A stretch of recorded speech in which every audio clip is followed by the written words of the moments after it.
Welcome to Super Mario Bros. In Review, the show where I'll be watching and reviewing every Super Mario Bros. Movie and ranking them from best to worst. If you'd rather watch this same concept before the Super Mario video games, then look no further than Super Mario in Review, the show where I ranked and reviewed every Super Mario game from best to worst, now as a single video or a video playlist, links to both in the description. With the release of the Illumination animation take on the Super Mario characters, I thought it'd be fun to look back at its two precursors. Last time I checked out the very unknown Mario anime film from 1986, and this time I'll be looking into the live-action 1993 cult classic.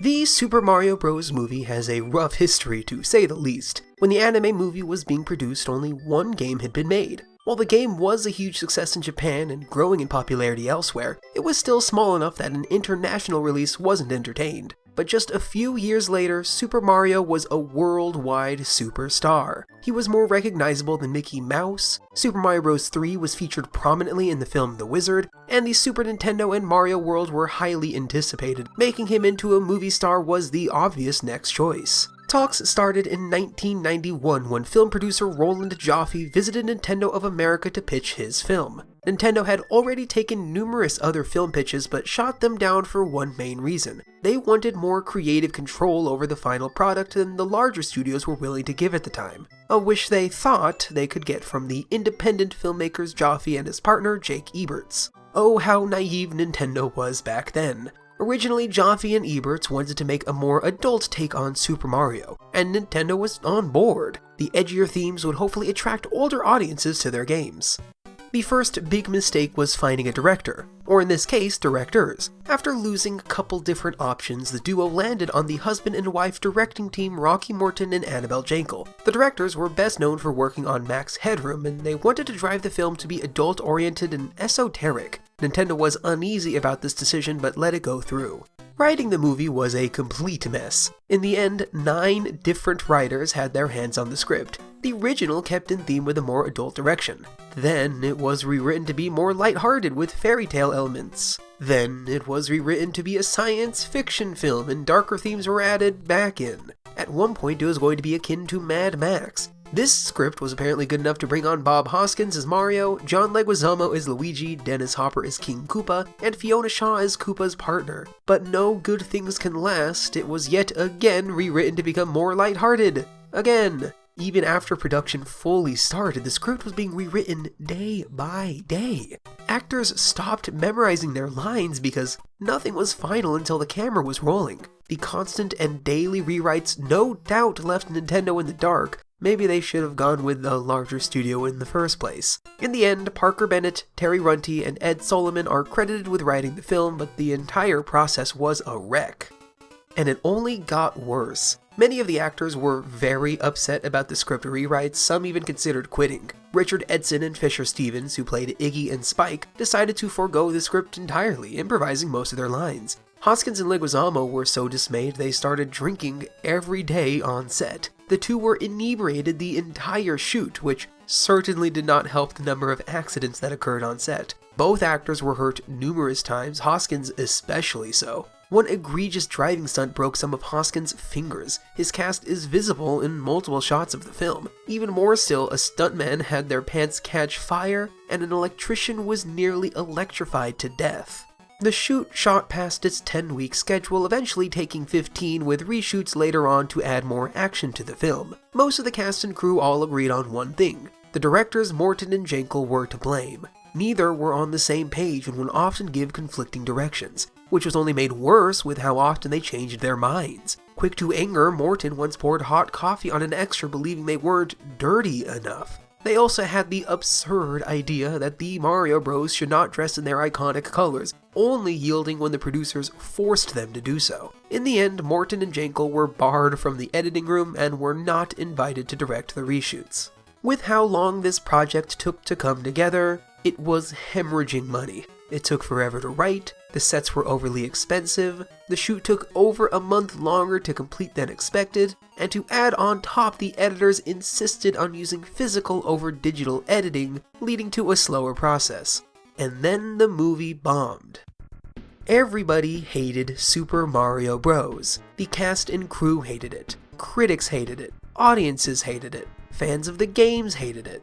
While they were polite about it, the developers at Nintendo hated it. Mario's dad, Shigeru Miyamoto, wished they focused more on making it an entertaining movie. Former Nintendo of America president Reggie Fils-Aimé said that the developers were left with a bad taste in their mouths. Bob Hoskins and Dennis Hopper cited it as the worst film they ever worked on, and while in recent years he looks a bit more fondly on the film, Leguizamo was just as critical as his co-stars. Critics lambasted the film, leaving it with a 28% aggregate score on Rotten Tomatoes. Fans of the games hated the cyberpunk direction, wishing for a more faithful adaptation. And the biggest indictment of all, money. The film had an estimated budget of $42 to $48 million. It only grossed $38.9 million in profits, not even covering the initial budget, let alone the marketing costs. There was some praise given, some of the actors were applauded, the soundtrack was noted as a highlight, and the set design and graphics were given accolades. But as a cohesive movie, as an interpretation of the Super Mario Bros., it was a resounding failure. And with all of that being said, I kinda love this movie. I couldn't tell you when the first time I watched it was. It wasn't near the release, I wasn't quite alive at that time, but it was when I was very young, probably around 6 or 7. At this point, I really couldn't say if I liked it back then or not. What I can say is it stuck with me. These brothers will forever be named Mario Mario and Luigi Mario. I often find myself shouting, "He's got a bomb!" And always remember, trust the fungus. Unlike the anime film, the live-action adaptation was released everywhere. It's on VHS, DVD, Blu-ray, and a 4K remaster is in the works. For this review, I obviously watched the DVD copy I own. Obviously, no other ways to watch movies on the internet, after all. There is also an extended cut available on the Internet Archives. While it uses the VHS cut as the base resolution, it includes about 20 extra minutes of cut footage, including a really bad rap. Well, we met two plumbers who had an idea. They showed us the lake. And the new frontier. Mario and Luigi. They know what's right. We gotta take a stand and put up a fight. Well, stop and think this through. It's time to get rid of you know who. A radical development is taking place. Iggy. And Spike will set the pace. Koopa. The party pooper. Link to that is in the description. Let's move on to the movie itself. The original anime film decided to take what little source material was from the original Super Mario Bros. And tried to adapt it somewhat faithfully. The baddies are still big turtles and other monsters, Bowser's a big guy, and it involves Mario and Luigi trekking to save Princess Peach. By 1993, while there was a whole lot more games and a bunch of cool iconography to choose from, there was still fairly little in terms of plot. Mario Land 1 introduced the name Daisy, SMB 3 introduced Iggy and the Spike enemies, and Mario World introduced Yoshi's and the concept of dinosaurs. But in each case, the plot was always Mario and Luigi save the princess. Or in Land's case, just Mario saving the princess, don't at me. The original pitch was to create a more adult take on the origins of the titular bros. This idea, combined with the borrowed iconography from the recent few games, and adding in far too many writers with clashing goals, led to Super Mario Bros. The film opens with a monologue, describing how the meteorite crash from 65 million years ago not only wiped out the dinosaurs, but also sent some of them to an alternate dimension where they eventually evolved into a human-like species. It then cuts to 20 years ago, where a woman is leaving a package outside an orphanage. As she flees the scene, we see the package is an egg. The egg cracks containing a human-looking baby. Simultaneously, the woman is caught by her pursuer, King Koopa. 20 years later, we meet modern-day Mario and Luigi, two Brooklyn plumbers trying to make ends meet. The two get a call for a job, but wind up losing it to their much larger competitor, Scapelli Construction. Now you remember that name. Meanwhile, we're introduced to Daisy, who's been working at a dig site with some newly discovered dinosaur fossils. But none other than Anthony Scapelli is trying to kick them out. After some truly vile comments from Scapelli and insinuations that he's going to make Daisy join the other local girls who have disappeared. You know, a lot of girls have been going missing in Brooklyn lately. I'd be careful. She runs off to call for more security. Daisy then runs into none other than Luigi, who is immediately love-stricken. He bumbles around, giving Daisy the phone and loaning her a quarter. Once Big Bro Mario notices, he immediately makes it his goal to be the wingman. He convinces Luigi to offer her a ride and eventually sets them up on a double date. And the date goes well. Mario and his girlfriend Daniela help this budding younger couple flourish. Turns out Luigi and Daisy have a lot in common, and extend the date to visit the dig site that Daisy works at. And this is where the plot starts. It turns out Koopa's cousins, Iggy and Spike, have been kidnapping girls looking for the lost princess. After their date, they eventually kidnap Mario's girlfriend by mistake. At the dig site, Luigi and Daisy realize Capelli's goons have gone and flooded it. After very quickly getting Mario, the brothers fix the pipes. And I mean very quickly, like Luigi says, "We need to get Mario." Then it cuts to them with Mario, and immediately cuts back to the dig site. They traveled like half the city in this one cut, and it's pretty darn silly. Strap your belt on, kid. We're going in. Capelli's been trying to force us out ever since we got here. Anyway, Iggy and Spike notice Daisy and capture her. The brothers pursue, only barely missing her as she's pulled through the side of a wall. Reaching out to grab her, Luigi only manages to grasp onto her MacGuffin, her crystal necklace she's had since she was born. But Luigi doesn't give up. With only a good feeling, he too jumps through the wall, followed by a much more worried Mario. There is a lot to enjoy from this opening. I really liked Mario and Luigi's relationship with one another. Even knowing that Hoskins and Leguizamo were drunk the whole time, there's something heartwarming seeing how one minute Mario and Luigi can be bickering, the next Mario's doing everything in his power to help Luigi get the girl. It's also fascinating to yet again see how the brothers are characterized. Where in the anime film both were greedy and Mario was love-stricken, in this they're much more well-rounded. Luigi's brave but young and head over heels for Daisy. Mario's had to be Luigi's dad their whole life, so he's much more hesitant, thinks things out more, but will always be there for his younger bro. And while some of the writing is a bit cheesy, I do think Leguizamo and Samantha Mathis as Daisy worked well together. As a counterpoint, I do think a lot of the comedy is a bit off. The gag where Iggy and Spike can't seem to tell humans apart doesn't work. I don't really think we needed to bring dinosaur racism into this children's movie. And there's a lot of physical comedy they perform that doesn't land. At one point, Spike actually walks into a glass pane being carried into a building, straight out of a cartoon. But if the movie was more consistent with this style of goofy, slapstick humor, it probably would have been a much more cohesive film. I don't think I'd have liked it as much, but it would have improved somewhat. And also, why Spike? The little guy that throws spiky balls at Mario? I mean, Lemmy or Larry would have made more sense, at least they're both Koopalings. I've just never understood why they chose Spike of all names. Regardless, Dino Hatton. After exiting the other side of the portal, the brothers first find themselves in a large cavern with a meteor, and then the big city, Dino Hatton. Dino Hatton might be my favorite part of this movie.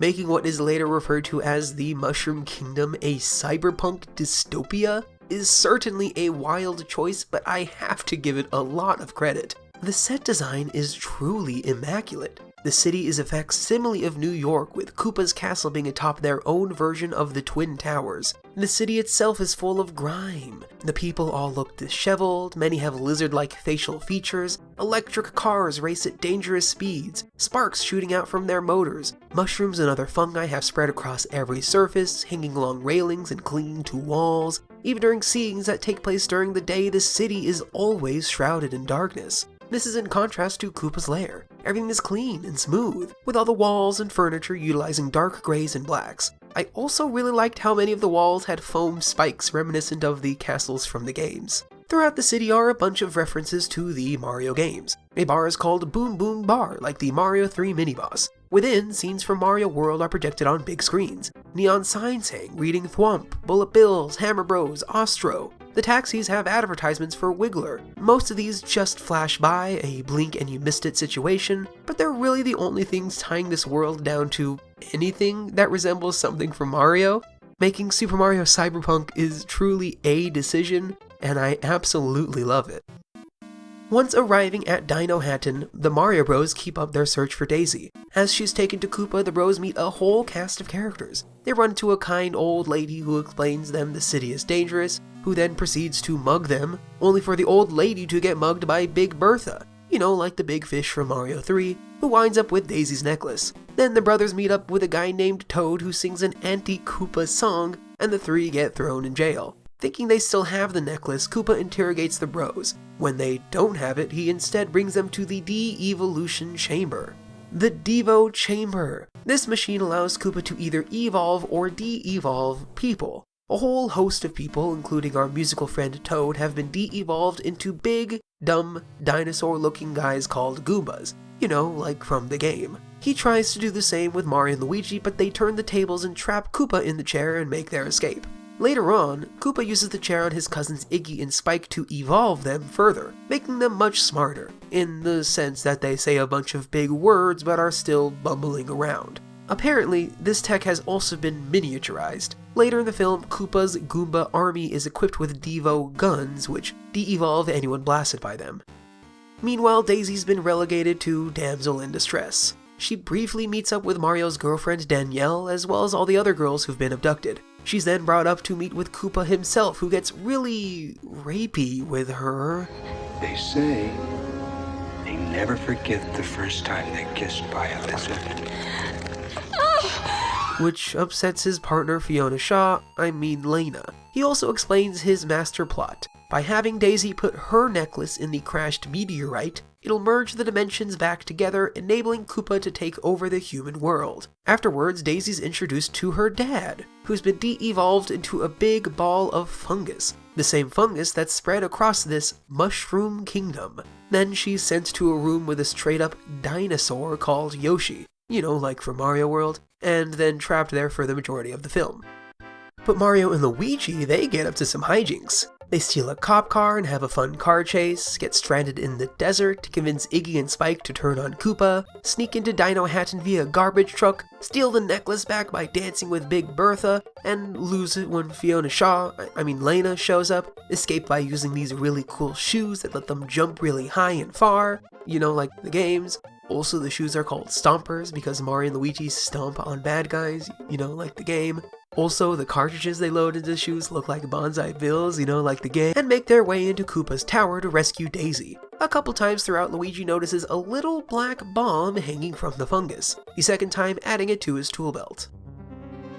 The brothers make their way inside Koopa's tower, find Daisy, and get introduced to her fungi daddy. Mario saves the other kidnapped girls, and after a fun action sequence, Luigi and Daisy run off to send the girls back to New York while Mario faces off against the king. But meanwhile, Fiona Shaw, Lena, continues with Koopa's plan. She sticks the necklace back into the meteor, combining the two dimensions back together. But because she doesn't have the royal blood like Daisy, a horrifying scene occurs where electricity pulses through her body, she's shot back, and her skelly man remains are imprinted upon the wall. And I guess I watched it when I was very impressionable, but this specific scene has been permanently grafted to my mind. Man, she sure makes an impression. Anyway, Luigi and Daisy attempt to extract the fragment while Koopa begins his earthly domination. He tries to de-evolve Mario, instead de-evolving none other than Anthony Scapelli. Remember Scapelli? Well, now he's a monkey. Monkey! But Koopa's domination doesn't last long, the necklace is extracted and everyone is sent back to Dino Hatton. Now it's time for a classic Mario and Koopa fight. Luigi shows up with some Devo guns, Chekhov's ba-bomb goes off, and the brothers bombard Koopa. First, he de-evolves into a lizard guy, then a bad-looking CG T-Rex, then bursts into primordial goop. The residents of Dino Hatton cheer, Luigi and Daisy make a tearful goodbye, and the brothers return home. 3 weeks later, a television program detailing their adventures dubs Mario and Luigi the Super Mario Brothers, only for a disheveled Daisy to arrive, setting up a sequel that would never be. The end. There's also a post-credit scene where two Japanese game developers want to make a game about Iggy and Spike, who both want to call the game Super Koopa Cousins. It's a cute scene. Okay, so obviously this movie isn't great. It's a really wild adaptation. The writing team made some really weird, probably bad decisions. But looking past the part where this is supposed to be about Mario and Luigi, I do really love the wacky lore that's established. At certain points, the script took inspiration from Die Hard, Mad Max, and Blade Runner, and it really shows. The fact that the production designer for this film was the art director of Blade Runner says it all. The city of Dino Hatton is so evocative, if not necessarily Mario. It also had some pretty darn good effects. Mario's fall through the dimensional portal looks really good. All the practical stuff is excellent, especially the Yoshi puppet. And when the dimensions merge, the particle effects are on point. It's at that point where it feels like the team ran out of budget. Koopa's final dino transformation doesn't look so good, but all the practical effects like the fire, explosions, and Koopa's dissolving into goop are still decent at least. The acting is here and there. I largely enjoyed the performances of Mario, Luigi, and Daisy, but Mathis wasn't given much to do in the middle half. The Iggy and Spike comedy fell flat most of the time.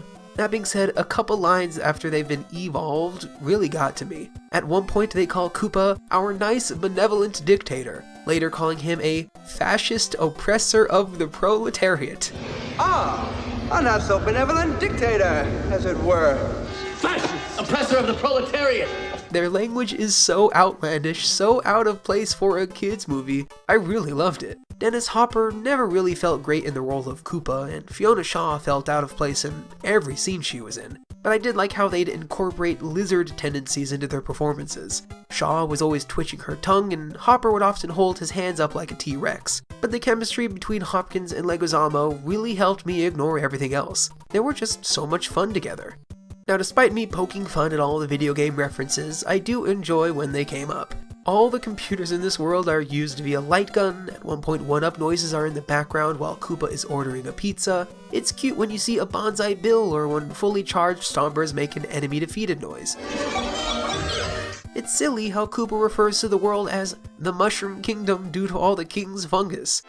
There are also a series of sequences that really do it for me. The police chase is surprisingly sound. In a scene in Koopa's tower, Mario and Luigi are traveling in an elevator when some Goombas show up, and somehow getting them to dance with one another is a big enough distraction for them to escape. It's silly, but really fun. The scene with the bomb is golden. As soon as Mario pulls out the little guy, every resident who sees it is terrified. Shouts of, "He's got a bomb" are heard in the distance. He's got a bomb! A cab driver stops mere inches away from running it over.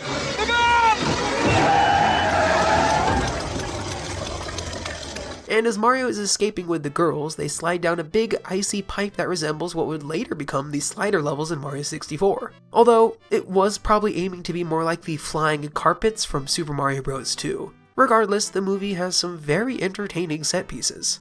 Tonally, the movie is a mess. Iggy's and Spike's goofy, often physical comedy is really grating when compared to the scene where a cop has a woman's stilettoed leg pressed up against him, or how there's a movie theater showing "I was a teenage mammal XXX, or the weird and abusive dialogue of both Scapelli and Koopa when talking to Daisy, or the haunting skeletal remains of some guy on one of the taxis implying, "Yeah, this is dangerous enough somebody died, but also nobody bothered cleaning it up."